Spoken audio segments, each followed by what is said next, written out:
My name is Tim Rittmann, and I'm here with Remco Westermann, who is the CEO of gamigo Group. And we're talking about creativity in times of business consolidation. Meaning, is there enough time, or is this the right time for creativity, for being creative in the games industry? And this used to be a fireside chat, and we just try to imagine ourselves a fire. And yes, I was told today that this is a very pessimistic title because there's so many creative people around here. And I said, yeah, is it? Why? Because if we just recapitulate, it's kind of a shitty time we're in right now from many perspectives. Like, I don't know, players are not willing to pay. If you see Super Mario Run, for example, the market seems saturated. Some companies maybe grew too fast, especially in Germany. During the last months, several hundreds lost their jobs, and of course, we always have Donald Trump. And so this is really a time for at least saying, okay, we can be pessimistic for a reason. And I want to ask Remco, just like, you're the boss of 300 people and working for gamigo right now. And in Germany, in total, there's like 12,839 people working in the games industry. This is, I think, a legitimate number. Do you think that this number will decrease or increase at the end of the year? Good question. I think the game industry is in a big change at the moment. There's no reason for pessimism because there's still a huge market and it's still growing. But there's very much competition in the market. And competition is leading to consolidation, to changes in the market. And I would bet that by the end of the year there might be 10-20% less people working in the industry, even though the revenues of the industry are growing. In Germany or worldwide? Big difference with Asia. Asia I don't know well enough. I mean, I think Asia is the biggest gaming market, but it's also still growing as far as I know. But also there's consolidation, but especially in Europe and in the US, there will be more consolidation going on. Mm. So Toyd Weidemann, who had a talk today, he said that it's not a good time for being not creative, for putting something on the market which already exists, because the moment you put it or you think about putting it on the market, something similar already has been released in, for example, China. So this is a complete different approach to what we're saying, to what the title is saying. Is it like that? Yeah. It's the time of, he says, I think the time of creativity is now. What do you think about what Toyd says? I agree. I think it's time for creativity, but creativity is very, very difficult in the current market. Companies' results are under pressure. There's a lot of finance guys getting in charge, and they are more looking at costs. Creativity costs money. And so there's a lot of, I would say, tendency to copy-paste concepts that work already. But on the other hand, there's 100 apps launched every day, or 100 games launched every day in the app stores. And if there's 100 games launched every day, you need to have something that's different. So if I would be a founder, if I would be thinking about saying, okay, I want to found a games company, and I would ask you for advice, would you say it's a good time? Would you say, yes, go out there because it's perfect, there's so many people playing games? Or would you say, be careful because there are like 100 or more than 100 games apps released every day? It's bloody risky to launch something at the moment. So, likelihood of success, you need money. If you don't have money, you have one shot. And the chance of being successful with one shot is extremely small. So is this why gamigo, for example, is trying to get bigger? How many companies did you buy during the last 5 years? In the last 3 years, we acquired 20 companies or company assets. What kind of companies? Mostly publishers, also some developers. Mostly with games that have revenues already. Because, let's say, the analysis like 4 years ago when we started our strategy was we are too small to play the launch game. launching a game, you need to be prepared to have 20 launches that maybe go sour. You need to have money for the 21st, and most companies are too small to afford that. We were too small to do that. So we have been concentrating on building skill, buying more companies, getting more revenues, becoming more profitable. And with that now, we are having a quite nice launch pipeline. And still, it might be that all the launch games are not going to be successful. Gamigo has been criticized while acquiring several game companies, for example, area games, that you don't take prisoners. That you see, okay, what is a good asset for your company, what's of value, and then you just say, okay, and then we have to fire people because they don't fit maybe into the company anymore. True. We are looking at efficiencies in companies. We're running existing assets in an efficient way. Nice phrase to that. We had an employee survey a few weeks ago, and there was also the question about strategy, or about how do we like the strategy. And there was one remark, somebody saying, hey, there's 300 jobs that are still there, where a big part probably wouldn't have been there anymore if we wouldn't have been acquired. That on the other hand, there were also a lot of people that lost their jobs. It's bad, sorry for that, but otherwise a lot of companies would not have been surviving. This arithmetics of growth, of saying, okay, the bigger the better. Can you explain just a little bit how you approach companies? What companies are of value to you? And companies that generate revenues, or companies that have something unique. Unique can be a creative thing, a new game, can also be a creative or new technology. So how fits, for example, Area Games in this pattern? Area Games is a great company, has a lot of great IPs, a lot of very loyal users, players, gamers, and as such, it was adding a lot to the value. Okay. How long did it take to prepare this acquisition? Difficult to say. I think the first discussions we had with ProSieben was a year before we finally signed the contract. Mm-hmm. Do you know why ProSieben sold it to you? Because ProSieben is looking with the same strategy as we do, consolidating market. ProSieben also acquired quite some game companies before, and we decided by putting the companies together, because ProSieben is also shareholder of the company, we're growing something that's bigger, and that makes more sense in the current very aggressive, competitive market. Mm.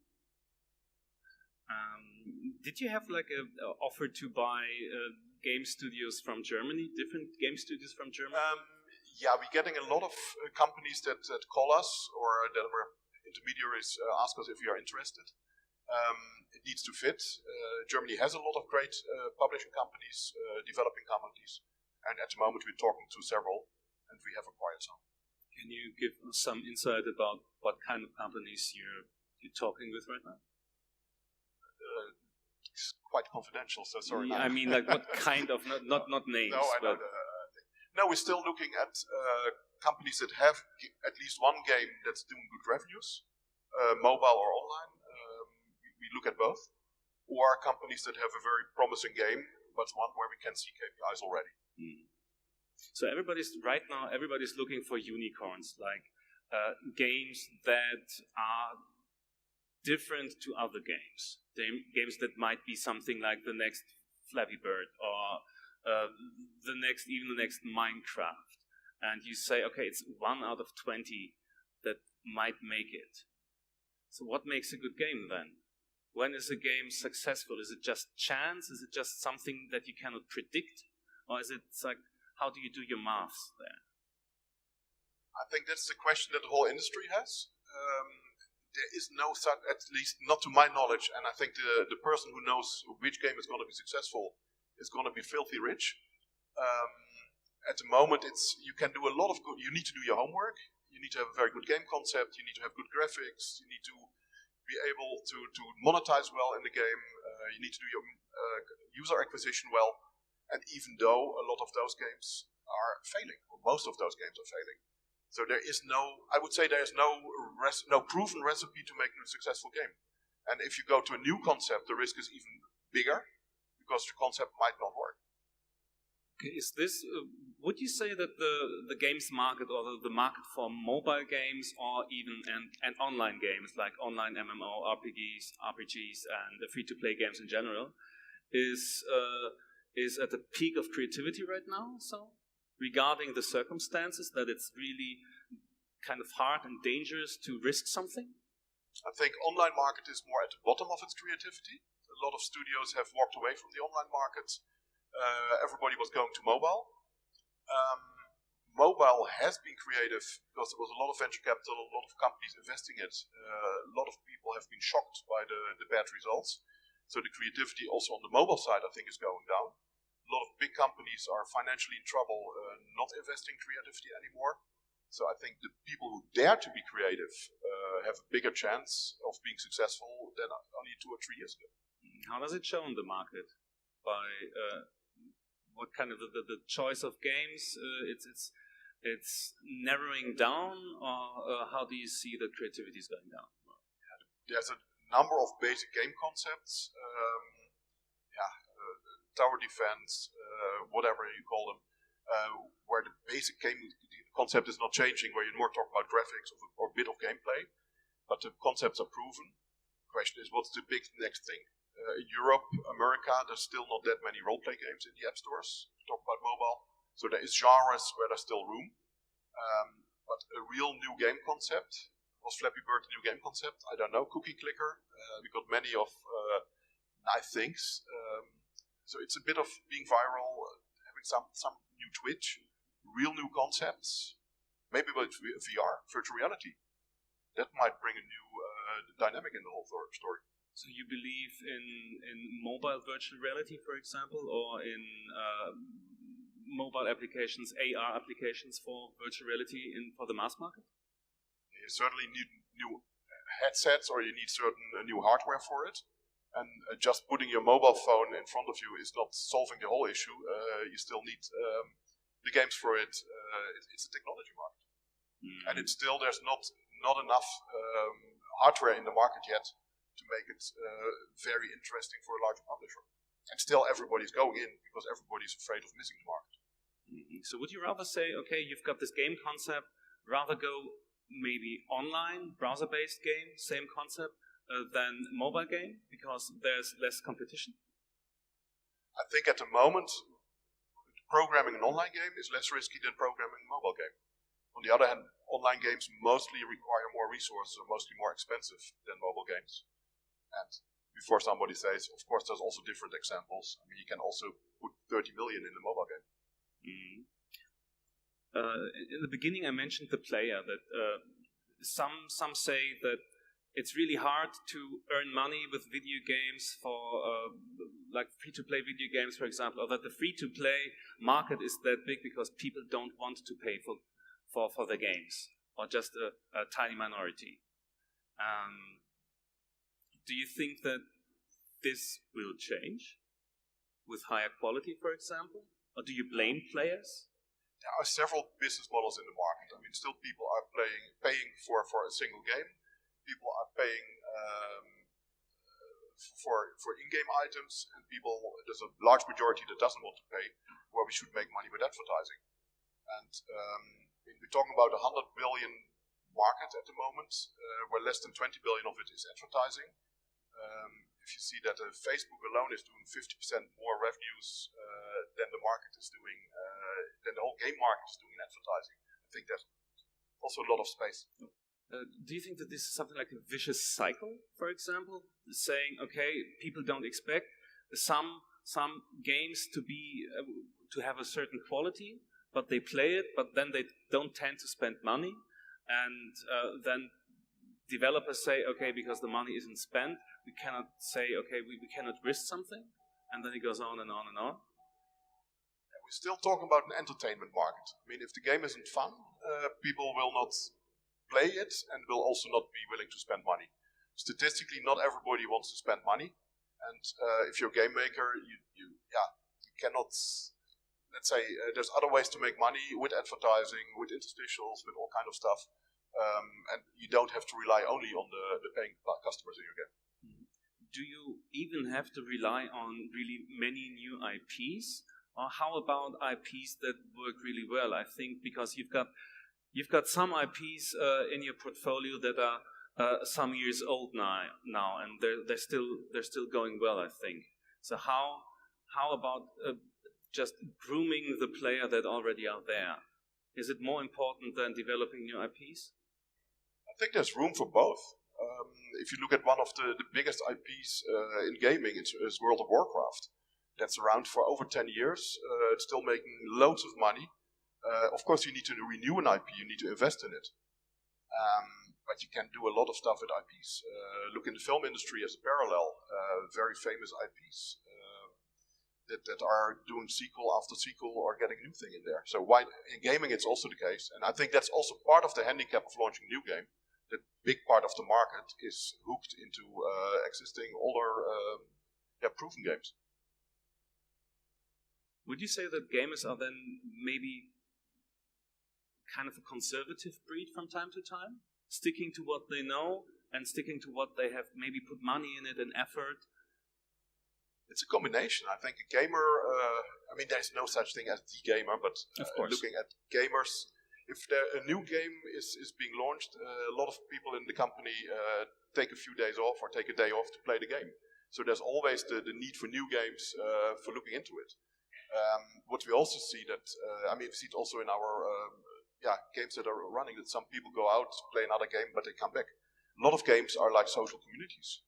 If you have your friends there, if you have invested in a character to build it up, you will tend to go back there and not just start only playing new games. Mm-hmm. But people play more games at the same time. Not really at the same time, but you play games in parallel. Mm-hmm. How will the Chinese market or the growing Asian market change the way maybe even people in Europe start playing games? Will games become more competitive in Europe? Will games become maybe have hands of Chinese RPG elements? The market is getting global, but it doesn't say that a game that's successful in China is just as it is copied is going to be successful in Germany or in another European market. A lot of elements will be, but let's say we have some experience with games in China. Chinese are more aggressive in the game, so your whole balancing of the game will be different than having the game in Germany, or at least you should split the player space. So if you acquire maybe a Chinese IP, saying, okay, this is working really good, and maybe the technology behind the game is really good, what else does it have to be bought by you because you want to be successful on the Western market as well? It helps a lot if it has been successful, if it has good KPIs, because at least we know that it's monetizing, that there's fun in the game. Still, we look at it with our experience, and we know that, but also within Europe, that the balancing of a game and the ways to let the player go through it are different per country.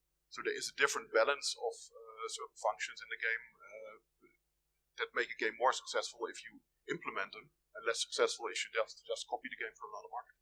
Is it something you would tell people who maybe start business, make your game agnostic to certain areas, to the MENA region or to Asia or to the Western region, so that it can be distributed everywhere? Is it something you would if you have recommend? A good game, it will probably work everywhere. The only thing is that I would recommend adopt it more to the local market, because it will be much more successful if you do that. And there's companies that are specialized in it. Bigger companies have own specialists for that. But absolutely.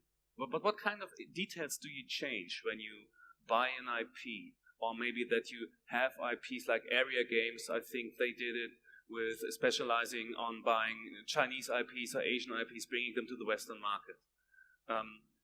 Where do you make changes in detail? The obvious, very visible one is, of course, graphics.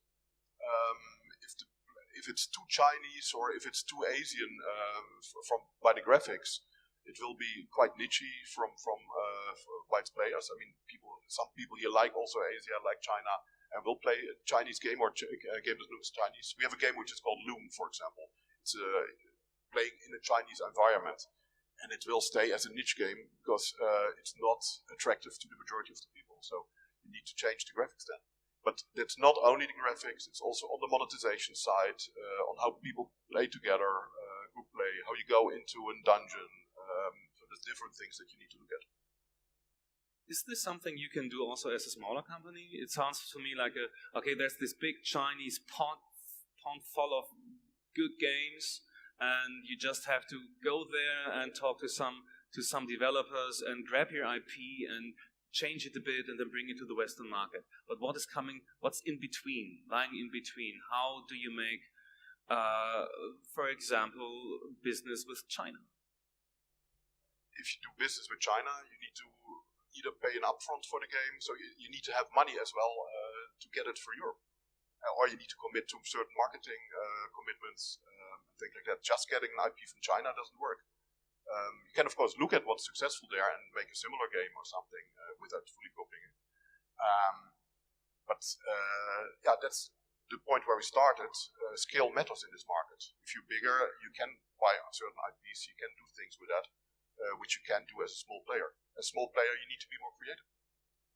So it's funny that on one side there's so many indie game developers who just look outside, and there's like 6 long tables full of indie game developers who try to sell their game maybe to a distributor or publisher, and then there's a market that kind of doesn't reward being maybe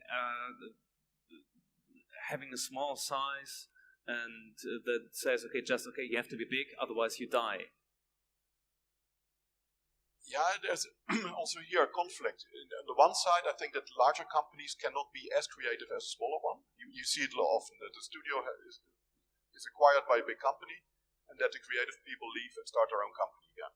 So that's one side. On the other hand, if you have something that's good, you need money to scale it up, to make it bigger, to do the marketing and everything. And what a model that we have seen in China, which is very interesting, is prototyping.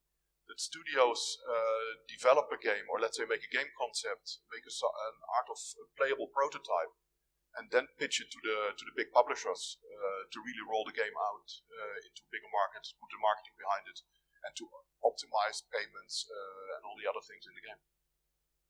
Okay. So pay for further development also. Okay, so something like a private funding then. Yeah, let's say they don't take the risk from scratch. It's not like you go there with a PowerPoint, which used to be maybe like 10 years ago. I have a great game, it's on a PowerPoint, and please give me a few million and I'll make the game. It's more like you need to get to a certain stage to show that your game makes sense, that it's fun, etc. But then find somebody who puts money into it much more than a private company or small company can. How important are graphics then? Does it have to be shiny if you want to demo it?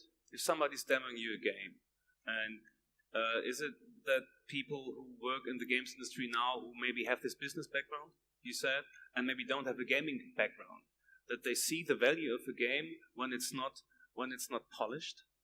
I think the gameplay is more important than the graphics in that stage of the game. On the other hand, if the graphics suck, it's also not attractive. Companies get offered a lot of games, and they will only pick those where they really believe in. And it's a lot of loving a game, liking the game. Okay, how can a small developer approach you? So what would be a good way to say, okay, we've got a great game? Or is it that you don't even look after people who have incentive emails, writing you incentive demos? No, we look at all the games that people want us to look at. How many are there? I don't know what the exact number is. We have a team of 5 people that is also going out to fairs to look at new games, to talk to studios. And so there's a flow of people approaching us, as well as we are approaching the studios and presenting ourselves at game fairs. Okay. I don't know. I think we've got something like 5 minutes left. Yeah, maybe starting with the Q&A, if there are any questions. I want to ask you, when is the last time you guys saw in game industry disruptive games? Like which kind of changed the way games are meant to be or something like that? It changed everything, and when is the last time you remember? Like there were many disruptive games in the early stages of like game industry, but after like 5 years back, 10 years back from now, I want to understand that like creativity needs kind of disruption, right? Like following something doesn't make like it's a new thing. Yeah, to me, let's say creativity is not necessarily the killer game that changes everything, because there have only been a few games that changed the whole landscape. I mean, Snake was maybe one of them, one of the early ones. World of Warcraft was probably one. There might have been games that were a little bit sooner with the same game mechanics, but if you look at the success of it, in the MOBA area, there were quite some big changing games, I would say. But I don't think if you talk about creativity, to really make the real new great game is very rare. So why do you think is it like that? Because right now the development thing has been kind of democratized, right? It's easier to actually make games like 10 or 20 years before. Like the tools are free. Other things like distributing is very easy right now. So why aren't we kind of seeing more disruption? Because the risk of getting into game development is far lesser right now. I would love to see more disruption because it makes marketing a lot easier. I mean, in the moment, what's making a game successful? It's in the end getting users in the game that want to play the game. The more different your game is, the more likely you are to attract gamers. Pokemon was a nice example. I mean, it was a very strong IP, which got a lot of. The concept was not new, and it was actually you see it also on the lifetime in the game. It was not as well done as some other games that were launched before. But here it was an IP that was in combination. At least my kids were playing outside again. My wife was very happy with that. So, but that was something that was really using existing elements, but being very successful. Is it disruptive because of that? I don't think so. Yeah, it's kind of strange. Like we are right now democratized, but disruption has been kind of stand still. It's not like moving that. I think because a lot of companies are under pressure, there is less creativity. If you are an indie, it's very difficult to get funding at the moment in the market. So a lot of indies don't even get to a launch phase or launch stadium. And so even though it's a huge market, creativity is key, I think, but at the moment a little bit neglected. Thank you. I was told several times that money kills creativity. What do you think about it? I think without creativity, money cannot, let's say, it's going to be difficult to make the revenues. On the other hand, only creativity without money is also not working. So there should be a good combination of the two. If there's no more questions, I would say thank you very much. Thank you very much.